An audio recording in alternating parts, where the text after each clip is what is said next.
За өнөөдрийн байдлаар албан ёсоор эрүүл мэндийн яамд эмнэлгийн ажилтнууд эмчнэр ажил хаях тухай мэдээлэл албан ёсоор нэгдүгээрт өгөөгүй байна. Ажил хөдөлмөрөө бодитоор үнэлүүлэх энэ шаардлагыг бол эрүүл мэндийн яам тэр дундаа би эрүүл мэндийн сайдын хувьд бол дэмжиж байгаа. Цалин мөнгө нэмэгдүүлэх тухай асуудал цаг хугацааны асуудлаа гэж ингэж ойлгож байгаа. 7 дугаар сард олон улсын валютын сангийн төлөөлөгчд ирнэ. Сангийн сайд маань энэ үеэр бол хүүхдийн мөнгө болон цалин мөнгийг нэмэгдүүлэх асуудлаар гэрээ хэлцээнд орох гэж байгаа гэж ойлгож байгаа.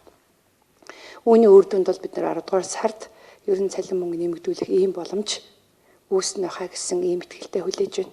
Би итгэж байгаа. Тангараг өргөсөн эмч нар хүний эрүүл мэндийг хамгаалах сахих үүрэгтэй ийм хүмүүс маань хүн ардынхаа эрүүл мэндийн байдлыг үл тоомсорлон ажил хаях үүнээс үүдэн хүний эрүүл мэнд амь насанд эрсдэл учруулах ийм нөхцөл байдлыг үүсэхгүй гэдэгт итгэлтэй байгаа. Засгийн газраас эдийн засгийн хүндрэлтэй үеийг арай хийн давж байгаа энэ үед цалин шууд нэмэх боломж байхгүй байгааг хэлж байгаа лээ. Тухайлбал өмнөх засгийн газруудын тавьсан өрөнд нэг цагт 1 тэрбум төгрөг төлж байгаа тухайга сангийн сайд мэдээлж байсан юм а.